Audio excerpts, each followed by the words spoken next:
जय हिंद दोस्तों, मैं जेपी चौधरी और आप देख रहे हैं YouTube channel service to saving guide. Service to saving guide में आपका बहुत बहुत स्वागत है। दोस्तों, अगर आप केंद्रीय कर्मचारी हैं यानी कि सेंट्रल गवर्नमेंट एम्प्लॉई हैं,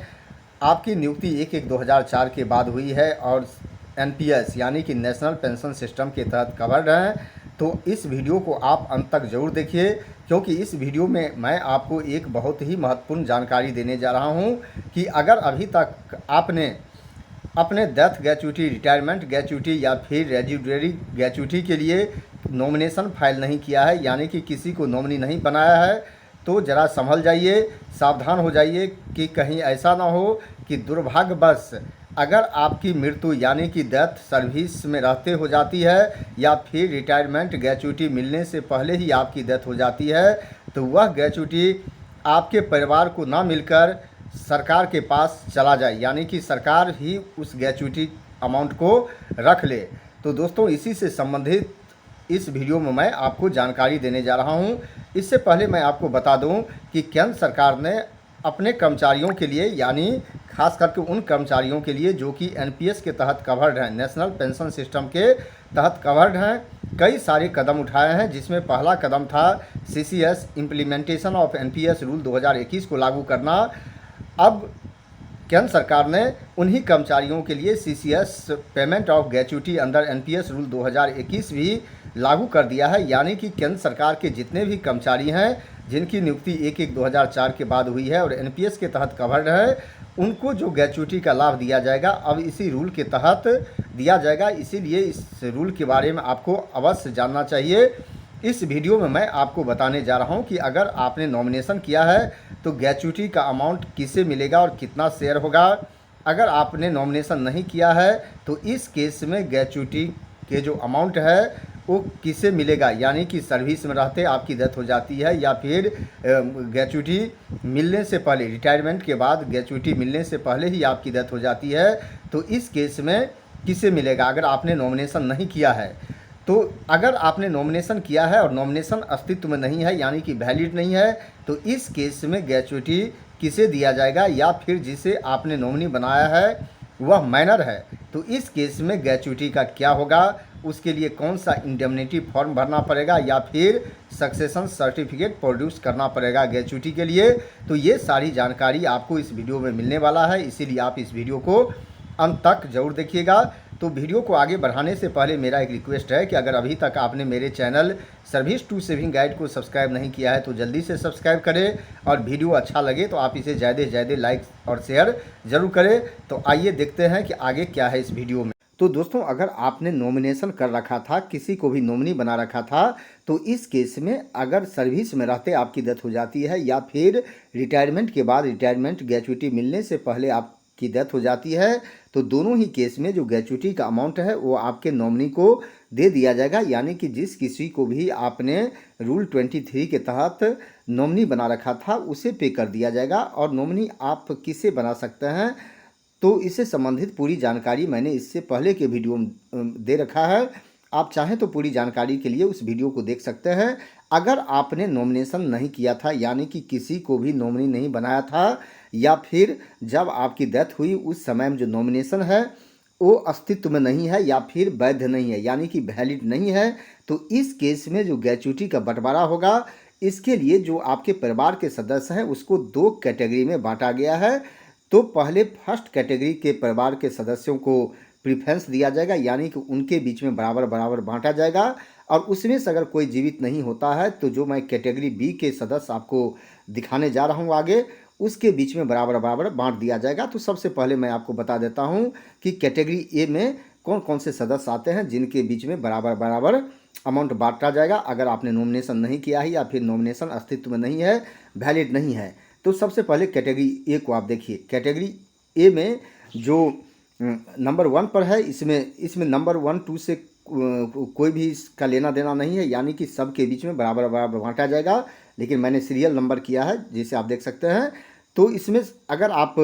पुरुष सरकारी सेवक हैं तो आपके जो पत्नी हैं या फिर पत्नियां हैं, जिसमें आपके न्यायिक रूप से अलग हो चुके पत्नियां भी शामिल हैं। अगर आप स्त्री सरकारी सेवक हैं तो आपके पति और न्यायिक रूप से अलग हो चुके पति भी इसमें शामिल हैं, और आपके पुत्र यानी आपके पुत्र, और इसमें आपके जो सौतेले पुत्र है या फिर दत्तक गृहित पुत्र है वो भी इसमें शामिल है, यानी कि स्टेप सन और एडॉप्टेड सन,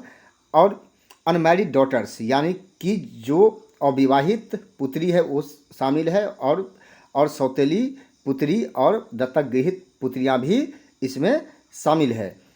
और इसमें जो 5वें नंबर पर है वो विडोड यानी कि विधवा, और डाइवोर्स्ड डॉटर यानी कि तलाकशुदा पुत्रियां भी इसमें शामिल हैं, और इसमें स्टेप डॉटर्स, एडॉप्टेड डॉटर्स भी शामिल है, जिसे आप सौतेली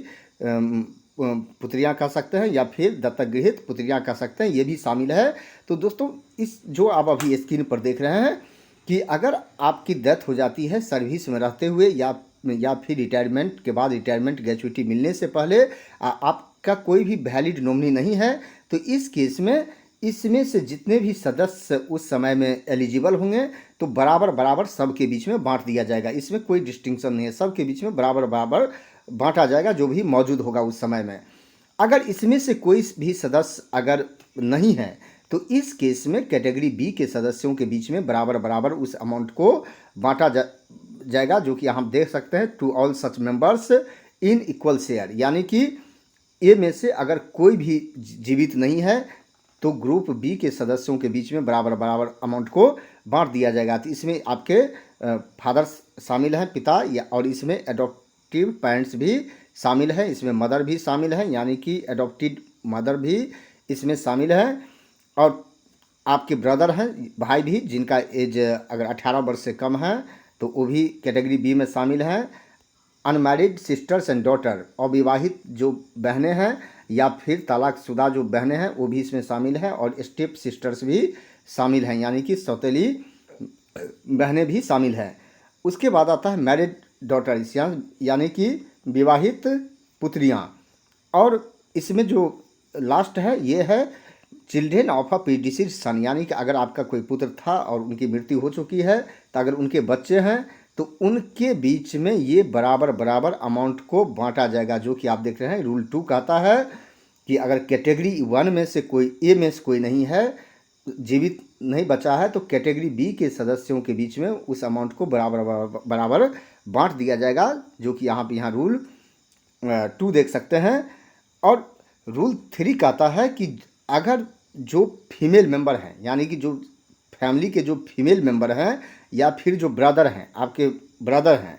तो आपके सर्विस में रहते हुए डेथ हो जाती है या फिर रिटायरमेंट ग्रेचुइटी मिलने से पहले आपकी डेथ हो जाती है, तो उस केस में उसके शेयर पर कोई प्रभाव नहीं पड़ेगा। और इस क्यों प्रभाव नहीं पड़ेगा, इसके लिए कंडीशन क्या बनाया है, इस केस में जनरली इनएलिजिबल हो जाता है, डिस्क्वालीफाइड हो जाता है, लेकिन वो डिस्क्वालीफाई नहीं होगा अगर आपके मृत्यु के बाद ये होती है, यानी कि आपकी मृत्यु के बाद वह सदस्य या तो शादी कर लेता है या फिर पुनर्विवाह कर लेता है। आपका भाई का जो एज है वो 18 वर्ष पूरा हो जाता है, तो जनरली इस केस में डिस्क्वालीफाई हो जाता है। लेकिन आपके मृत्यु के बाद अगर ऐसा होता है तो इस केस में उनको भी ग्रेचुइटी का अमाउंट मिलेगा, उनका शेयर प्रभावित नहीं होगा। लेकिन अगर ग्रेचुइटी माइनर के देने की बात है, रूल 22 के तहत अगर अवयस्क कोई सदस्य है, अगर उनको ग्रेचुइटी देने की बात है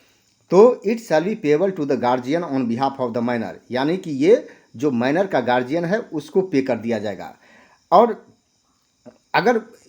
जो गार्जियन है तो उसमें जो पहला प्रीफरेंस दिया जाएगा वो नेचुरल गार्जियन को दिया जाएगा। माइनर का अगर मान लीजिए नैसर्गिक संरक्षक है तो उनको दिया जाएगा, अगर वो नहीं है तो इस केस में जिनके पास गार्जियनशिप का सर्टिफिकेट होगा उनको वो शेयर पे किया जाएगा माइनर के बिहाफ पर।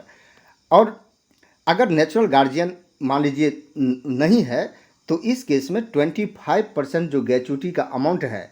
वो जो उस माइनर के गार्जियन हैं उनको दे दिया जाएगा, और इसके लिए गार्जियनशिप सर्टिफिकेट प्रोड्यूस करने की ज़रूरत नहीं होगी, बल्कि एक इंडेमनिटी बॉन्ड प्रोफर्मा ए में भरना होगा, जो इंडेमनिटी बॉन्ड मैं आगे आपको दिखाने जा रहा हूँ। और जो बाकी के जो अमाउंट हैं, जो माइनर का शेयर है ग्रेचुइटी का जो उनको मिलना चाहिए था, वो अमाउंट उनके गार्जियन को तब पे किया जाएगा जब वो गार्जियनशिप का सर्टिफिकेट प्रेजेंट करेंगे। और इसके लिए जो ग्रेचुइटी का शेयर है, जो खास करके जो डिस्क्वालीफाई हो जाता है, यानी कि किसी सदस्य की अगर डेथ हो जाती है या डिस्क्वालीफाई हो जाता है, जो पहले आपने सदस्य का नाम देखा है, तो अगर उनमें से किसी की डेथ हो जाती है या फिर वो डिस्क्वालीफाई हो जाते हैं ग्रेच्युटी मिलने से पहले, तो वो जो ग्रेच्युटी का अमाउंट होगा जो बाकी सदस्य बचे होंगे उनके बीच में बराबर बराबर उनको बांट दिया जाएगा रूल 24 के हिसाब से। और जो मैंने बात किया था कि ग्रेच्युटी का अमाउंट कब लैप्स हो जाएगा, तो इसके लिए आप देखिए कि लैप्स होने के लिए क्या है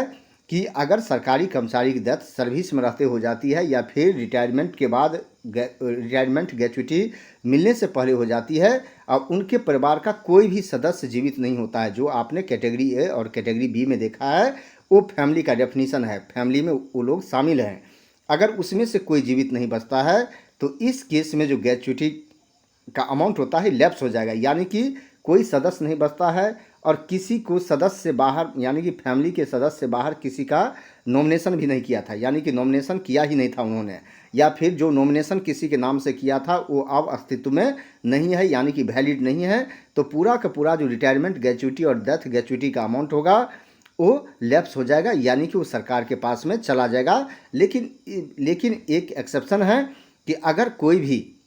सक्सेशन सर्टिफिकेट कोर्ट से लाके प्रोड्यूस करता है ऑफिस में, तो सरकार उस जो ग्रेच्युटी का अमाउंट है उस आदमी को दे देगा जिसके फेवर में सक्सेशन सर्टिफिकेट दिया गया है। तो दोस्तों आप समझ गए होंगे कि इसका क्या महत्व है नॉमिनेशन का, और नॉमिनी बनाने के क्या फ़ायदे हैं और क्या इसके घाटे हैं अगर आप नॉमिनेशन नहीं करते हैं। अब मैं आगे आपको इंडेमनिटी बॉन्ड दिखाने जा रहा हूँ कि ये इंडेमनिटी बॉन्ड क्या होता है, तो आगे आप इसे देखिए। तो दोस्तों ये रहा इंडेमनिटी बॉन्ड प्रोफार्मा ए में, जो आप यहाँ स्क्रीन पर देख सकते हैं यहाँ पर कि for claim of gratuity when nominee is minor rule 24। और जैसा कि आपने देखा है कि जो माइनर के बिहाफ पर जो ग्रेच्युटी दिया जाता है तो 20% अमाउंट के लिए गार्जियनशिप सर्टिफिकेट प्रोड्यूस करना ज़रूरी नहीं होता है, लेकिन ये इंडेमनिटी फॉर्म भरना ज़रूरी होता है। तो यही इंडेमनिटी फॉर्म, जो इंडेमनिटी बॉन्ड यहाँ पर आप देख रहे हैं स्क्रीन पर,